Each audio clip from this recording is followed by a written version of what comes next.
Hello साथियों, नमस्कार। आप सभी का स्वागत है फार्मा एजुकेशन यूट्यूब चैनल पर। साथियों, वीडियो को पूरा देखिए तभी आपको समझ में आएगा। आज हम बात करने वाले हैं सेफ्लेक्सिन कैप्सूल्स के बारे में। ठीक है, तो इसमें हम देखने वाले हैं adult dose, side effect, usages, ये किसके प्रयोग में की जाती है, इसका साइड इफेक्ट क्या है, इंटरेक्शन क्या क्या है। तो सारी चीजें इसमें हम इस कैप्सूल्स के बारे में जानने वाले हैं। अगर आप चैनल पर नए आए हैं तो प्लीज सब्सक्राइब करिए और चलिए आज के वीडियो को स्टार्ट करते हैं।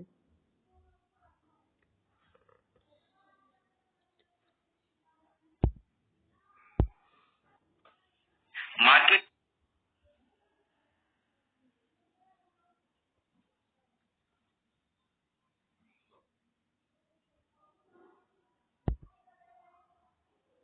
में ये अलग अलग ब्रांड नेम से आपको मिल जाएगी।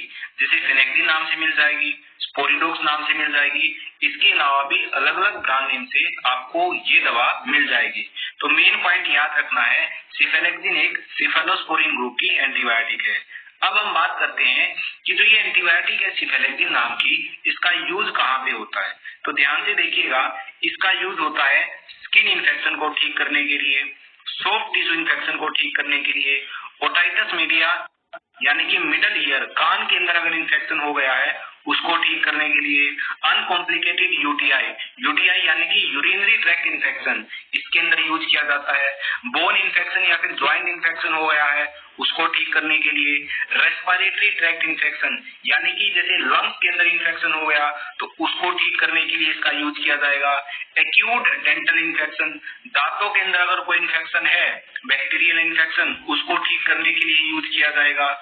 जेनिटो यूरिनरी इन्फेक्शन, इसका क्या मतलब है, जैसे यूरिनरी ब्लैडर में अगर इन्फेक्शन है, यूरेटर में इन्फेक्शन है, ओवरऑल इसका कहने का मतलब है यूरिनरी सिस्टम के अंदर अगर कोई इन्फेक्शन है तो उस कंडीशन के अंदर भी इस एंटीबायोटिक का यूज किया जाता है।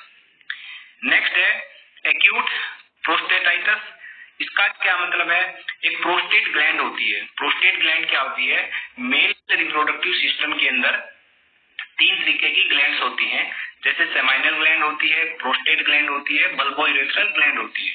ठीक है, थोड़ा डिटेल में तो मैं नहीं बताऊंगा। तो 3 तरीके की ग्लैंड है, उनमें से एक का नाम प्रोस्टेट ग्लैंड है। तो अगर उसके अंदर इन्फेक्शन की वजह से इन्फ्लामेशन हो जाए, है ना, वो सूजन आ जाए इन्फेक्शन की वजह से, तो उस कंडीशन के अंदर भी इसका यूज किया जाता है। फेरिंगाइटिस, इसका क्या मतलब है, फेरिंग्स यानी कि जो थ्रोट है उसके अंदर अगर सूजन आ जाए तो उसके अंदर भी इसका यूज कर सकते हैं। अब ध्यान से देखिएगा, मैंने ये सारी कंडीशंस बताई जिसके अंदर सिफेलेक्सिन एंटीबायोटिक का यूज किया जाता है। अब मैंने यहाँ पे बोला कि मैंने आपको इन्फेक्शन बताया कि इस इन्फेक्शन के अंदर इसका यूज करेंगे, लेकिन इन्फेक्शन तो बैक्टीरियल भी हो सकता है, वायरल भी हो सकता है, फंगल भी हो सकता है। तो जितनी भी एंटीबायोटिक है वो बैक्टीरियल इन्फेक्शन में काम आएंगी। ठीक है, अगर वायरस की वजह से इन्फेक्शन है तो एंटीबायोटिक वहां पे बेकार है, एंटीबायोटिक का कोई रोल नहीं है। तो वायरस की वजह से कोई इन्फेक्शन है तो वहां पे फिर हम एंटीवायरल ड्रग देंगे। अगर फंगल इन्फेक्शन है तो वहां पे फिर हम एंटी फंगल ड्रग देंगे। अगर बैक्टीरिया की वजह से इन्फेक्शन है तो फिर एंटीबायोटिक का यूज किया जाएगा। तो ये आपको ध्यान रखना है। ये जो सारी कंडीशन बताई है ना, ये जो सारे इन्फेक्शन बताए हैं, अगर ये इन्फेक्शन बैक्टीरिया की वजह से हुए हैं तो ही एंटीबायोटिक यूज की जाती है। ठीक है, वायरस की वजह से होगा तो एंटीवायरल ड्रग यूज करेंगे। ठीक है, तो जैसे आपको जुकाम हुआ है, जुकाम वायरस की वजह से होता है, अगर आपने एंटीबायोटिक ले ली तो वो किसी काम की नहीं है, जुकाम को वो ठीक नहीं करेगी। ठीक है, तो एंटीबायोटिक शब्द का मतलब आपको पता होना चाहिए। तो ये इसके यूज थे। आगे हम बात करते हैं डोज की, कि इसकी क्या क्या डोज है जो होती है। सबसे पहले चाइल्ड डोज, सिफेलेक्सिन एंटीबायोटिक की जो चाइल्ड डोज है वो होती है 25 से 50 mg पर केजी पर डे, और डिवाइडेड डोज में देनी होती है हर 12 घंटे के बाद। ये जो लाइन मैंने बोली है इसका मतलब समझिए, जो डोज है वो होती है पर डे होती है 25 से 50 mg पर केजी होती है। अगर 1 केजी वजन है तो 25 से 50 mg हम देंगे। एग्जाम्पल जैसे मान लिया किसी बच्चे का वजन है 10 केजी, ठीक है, उसको डॉक्टर डोज देगा, किस तरीके से देगा, जैसे हमने मान लिया 25 से 50 mg, तो 25 mg हम मान के चलते हैं, तो वजन के हिसाब से उसको 250 mg दिया जाना चाहिए सिफेलेक्सिन एंटीबायोटिक। तो ये जो 250 mg है ना, ये पर डे की है, इसको डिवाइड करना है 2 डोज के अंदर। तो 125 mg तो देंगे सुबह और 125 mg देंगे शाम को, और इन दोनों डोज के अंदर 12 घंटे का गैप रखना है। तो अगर सुबह 7 बजे ये दी है ना, तो शाम को 7 बजे दूसरी डोज देनी है, ठीक है। तो टोटल डोज तो कैलकुलेट होगी 25 से 50 mg को मानकर। जैसे 10 kg का बच्चा है, 250 mg हो गई, तो इसको डिवाइड कर लो 2 डोज के अंदर, 125 और 125। तो सुबह 7 बजे ये और उसके 12 घंटे बाद फिर शाम को 7 बजे ये। तो इस लाइन का यही मतलब है, डोज जो है वो 25 से 50 mg पर kg पर डे रहेगी, लेकिन डिवाइडेड डोज में रहेगी, है ना।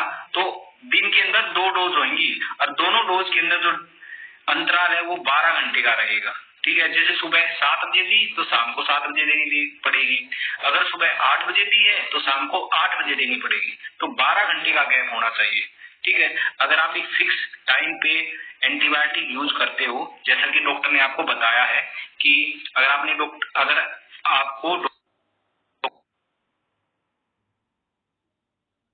डॉक्टर ने कहा है कि सुबह 8 बजे एंटीबायोटिक लेनी है और फिर शाम को 8 बजे लेनी है, आप क्या कर रहे हो, सुबह तो 8 बजे ले रहे हो लेकिन शाम को 9-10 बजे ले रहे हो, तो फिर वो जो एंटीबायोटिक है ना वो कम असरदार होगी।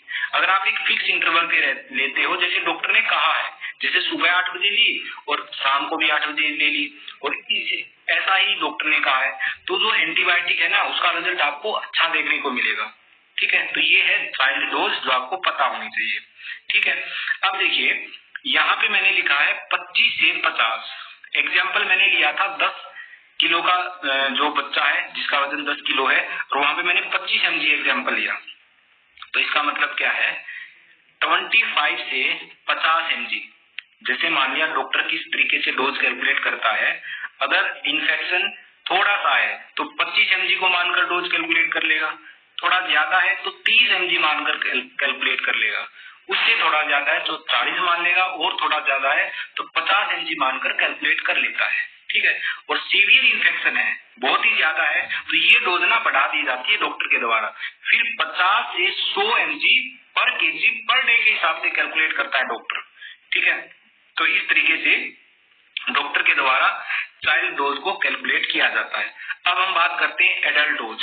सिफेलेक्सिन की कितनी एडल्ट डोज दी जाती है डॉक्टर के द्वारा, तो वो डोज होती है 250 mg 6 आवरली, ठीक है। जैसे हर 6 घंटे के बाद 250 mg सिफेलेक्सिन एंटीबायोटिक दी जाती है, या फिर दूसरा ऑप्शन क्या है, या फिर 500 mg 12 आवरली, है ना। 500 mg दी है, उसके 12 घंटे बाद फिर से आप 500 mg दो, तो हर 12 घंटे के बाद 500 mg दे सकते हो, या फिर हर 6 घंटे के बाद 250 mg दे सकते हो। ये एडल्ट डोज होती है, ठीक है। ये जो डोज है ये माइल्ड टू मॉडरेट इन्फेक्शन के लिए है, अगर सीवियर इन्फेक्शन है तो इस डोज को डॉक्टर इंक्रीज करके भी देता है। तो ये मैंने बताया चाइल्ड डोज और एडल्ट डोज के बारे में। आई होप आपको ये डोज अच्छे से समझ में आई होगी, ठीक है। तो डोज आपको पता होनी चाहिए।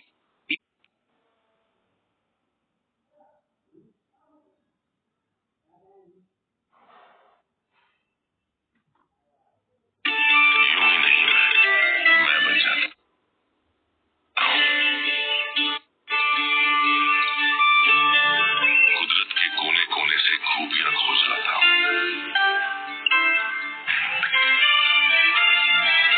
गुणवत्ता की गहराइयों का गोताखोर होना है, कुशलता की कार्यशाला में तराशा जाने वाला हीरा हूँ मैं। यूं ही नहीं मैं रजनीगंधा बन जाता हूँ।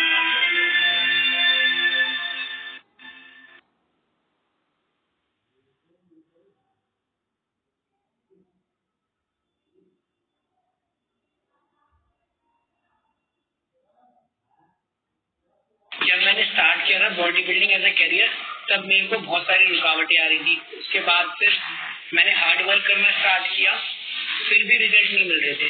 जिम गया, मैंने ट्रेनर को बताया, ट्रेनर ने अच्छी डाइट ली थी और मैं उस डाइट को काफी दिन तक फॉलो भी करता रहा, पर मेरी बॉडी इस हिसाब से ग्रो नहीं हो रही थी कि मैं किसी कॉम्पिटिशन में पार्टिसिपेट भी कर सकूं। मैंने जिमिंग स्टार्ट की, प्रॉपर डाइट लेना शुरू किया, बट फिर भी मेरे रिजल्ट बहुत ही, क्योंकि मेरी बॉडी की जो डेली न्यूट्रिशन रिक्वायरमेंट होती थी वो फुलफिल नहीं हो पा रहा। और जब हमारी बॉडी न्यूट्रिशनल रिक्वायरमेंट पूरी नहीं होती तो उसमें मसल्स बिल्डिंग, स्किन और बहुत सारे इश्यूज आने लगते हैं। तो मुझे मेरे एक फ्रेंड ने सजेस्ट किया कि क्यों ना मैं अपनी ये रिक्वायरमेंट सप्लीमेंटेशन से पूरी करूँ। और फिर मैंने ढूंढा one of the best multivitamin Naturyz men's को, जो स्पेशली मेंस के लिए बना है, क्योंकि मेंस की न्यूट्रिशनल रिक्वायरमेंट्स वुमेन से अलग होती हैं। This multivitamins come with 55 vital nutrients and 13 performance blends, which helps to boost your muscle building, skin and hair related issues.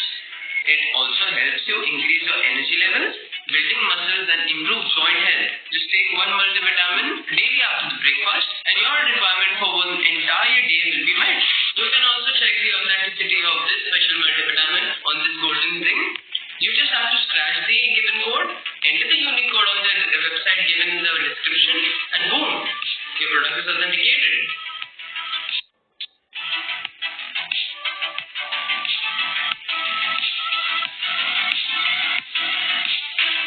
With Naturies, staying healthy is so easy.